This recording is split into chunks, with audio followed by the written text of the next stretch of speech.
Dear students, part 1 এ আমরা পড়েছি lesson 11 shipwrecked sailor part 1 A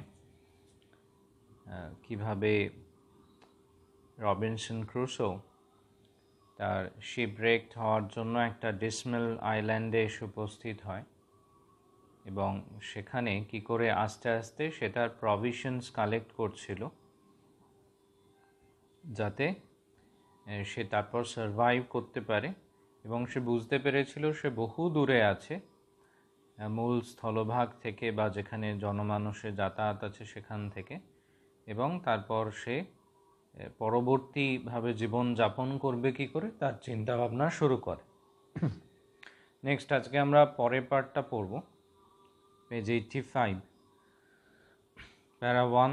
I searched long for a place of safe habitation. আমি এক নিরাপদ বাসস্থানের জন্য খোঁজ করতে শুরু করি। I found a little plain on the side of a rising hill. একটা খাড়া পাহাড়ের সামনে কিছুটা সমতল ভূমি খুঁজে পেয়েছিলাম বা দেখতে পেয়েছিলাম। On the rocky wall of the hill there was a hollow place worn like the entrance to a cave. এবং সেই পাহাড়ের যে পাথুরে দেয়াল সেখানে একটা বড় গহ্বর ছিল, যেন মনে হচ্ছে কেউ খোদাই করে তৈরি করেছে সেই গহ্বর, যা একটা গুহামুখ ছিল বা একটা গুহার প্রবেশ পথ ছিল। On the flat of the green, এবং সেই তৃণাচ্ছাদিত সমতলের উপরে, জাস্ট বিলো দিস হলো, সেই গুহামুখের নিচেই, I resolved to pitch my tent, আমি স্থির করি যে আমি সেখানেই আমার তাঁবু স্থাপন করব। এই রিজলভড কথাটা রিজলিউশন থেকে আসা, রিজলভ দৃঢ়ভাবে কিছু স্থির করা।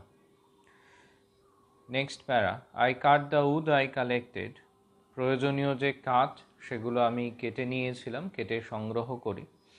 ইনটু স্টেক্স, সেগুলো ছোট ছোট কঞ্চির আকারে কেটেছিলাম। I drove them into the ground in a semi-circle around my tent, এবং সেই তাঁবুর চারপাশে অর্ধবৃত্তে সেগুলো ঠেলে ঠেলে মাটির মধ্যে চেপে বসিয়ে দিয়েছিলাম। The stakes stood 6 inches apart from each other, একটা থেকে আরেকটা দূরত্ব ছিল 6 ইঞ্চি।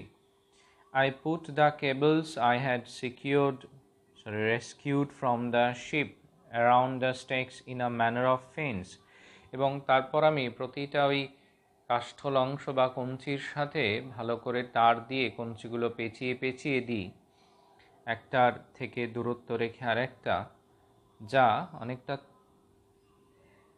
ওখানে it looked like in the manner of fence, এটা বেড়ার মতো দেখতে লাগছিল। সেখানে যে 6 ইঞ্চের স্টেক্সগুলো ছিল তার মধ্যে যে গ্যাপ, সেগুলো কেবল দিয়ে ফিল আপ করা হয়।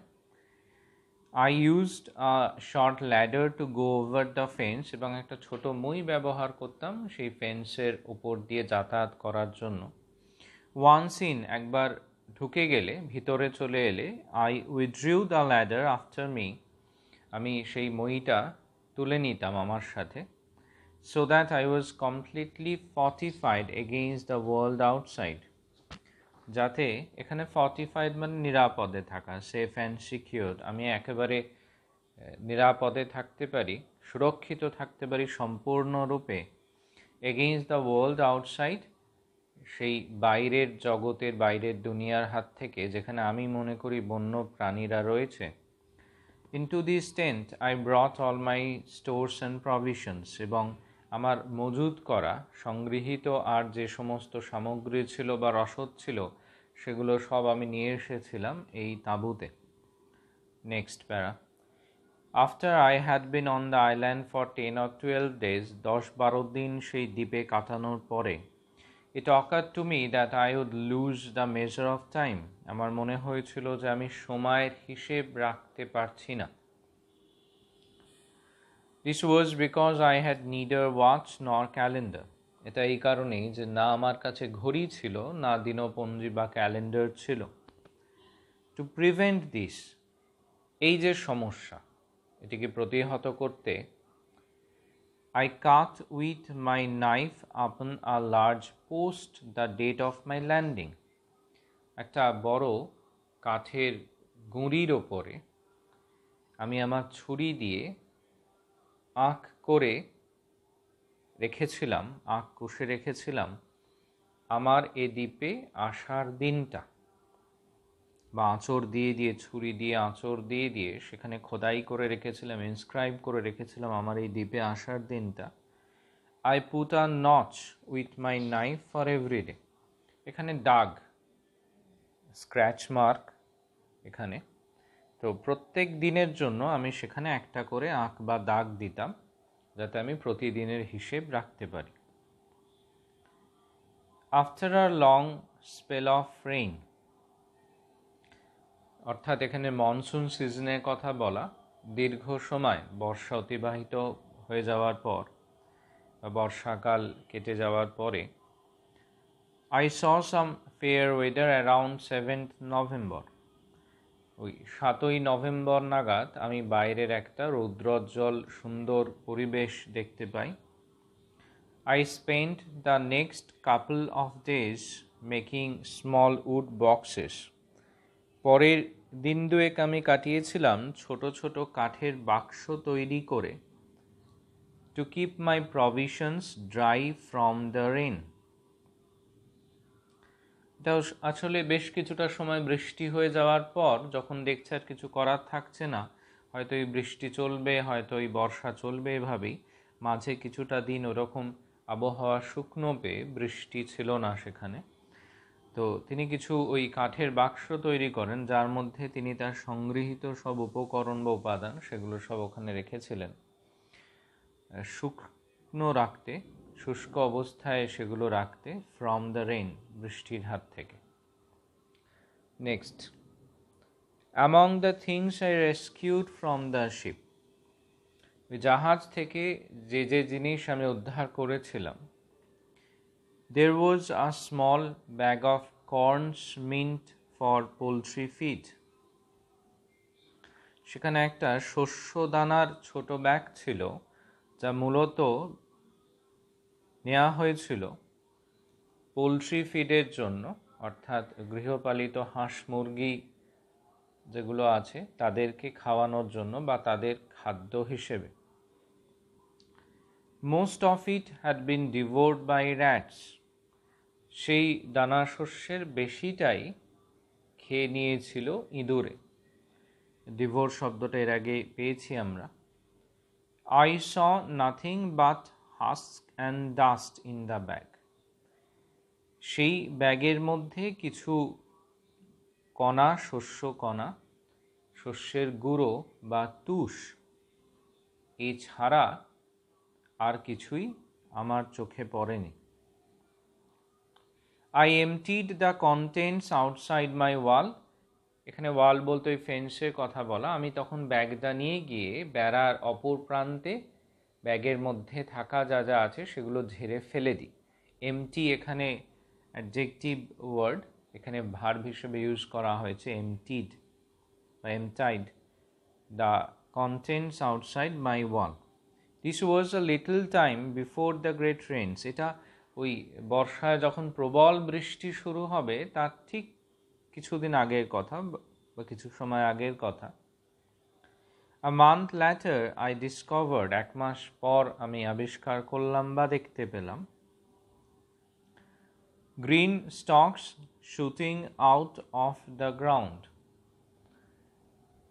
সবুজ স্যাপলিংস বা চারা গাছ সেগুলো বেরিয়ে আসতে মাটি থেকে। I was astonished to discover it was perfect green barley. আমি বিস্মিত হয়েছিলাম এটা আবিষ্কার করে যে এটা একদম যথাযথ খাদ্যযোগ্য, পারফেক্ট মানে পারফেক্টলি এডিবল, খাওয়ার মতো সবুজ বার্লি ছিল। এই সাবু বার্লি এগুলো আমরা জানি, এই জিনিসগুলো খাওয়া হয়। By the June of 1660, 1660 June মাস নাগাদ, I had gathered security of food and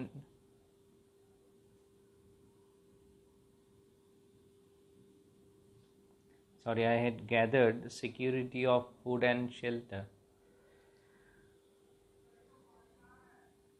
সেখানে খাদ্য ও বাসস্থান দুটোই আমি সুরক্ষিত করতে পেরেছিলাম। গেইন মানে অ্যাচিভ করা। In this same month, সেই মাসেই I developed a high fever, তীব্র প্রবল জ্বর আসে আমার, and lay weak and thirsty, দীর্ঘ সময় আমি ক্লান্ত এবং তৃষ্ণার্ত হয়ে শুয়েছি, bedridden ছিলাম। I recovered around 30 তারিখ নাগাদ, শরীর কিছুটা সুস্থ হয় আমার, আমি সেরে উঠি, and gradually felt stronger than the day before, এবং ক্রমে ক্রমে দীর্ঘদিন অসুস্থ থাকার ফলে আমি যে দুর্বল হয়ে পড়েছিলাম সেই শারীরিক সক্ষমতা ও শক্তি একটু একটু করে অর্জন করতে থাকি। এখান থেকে অনেকগুলো কোয়েশ্চেন্স আসে যে where did he find his habitation? তো এই যদি কোয়েশ্চেন দেওয়া হয় যে Robinson Crusoe found a little plain on the side of a rising hill. There was a cave or a hollow place, and below the cave, on the flat green land, he resolved to pitch his tent. Next আসে হচ্ছে যে how did he fortify his habitation? সুরক্ষিত করেছিল কি করে তার বাসস্থান? এটার উত্তর হবে যে he collected some wood and cut them into stakes. Then he drove them into the ground and encircled them with some cables. By this he established or made a half circle fence around the tent. In this way he fortified his habitation. Next question থাকে হচ্ছে যে what did Robinson Crusoe do to keep accounts of time or date? Robinson Crusoe cut with his knife upon a large post the date of his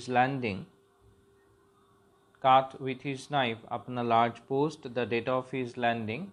And then each and every day he put a notch or mark with that knife to keep the account of time. Next হচ্ছে what did he do to secure his provisions after a long spell of rain?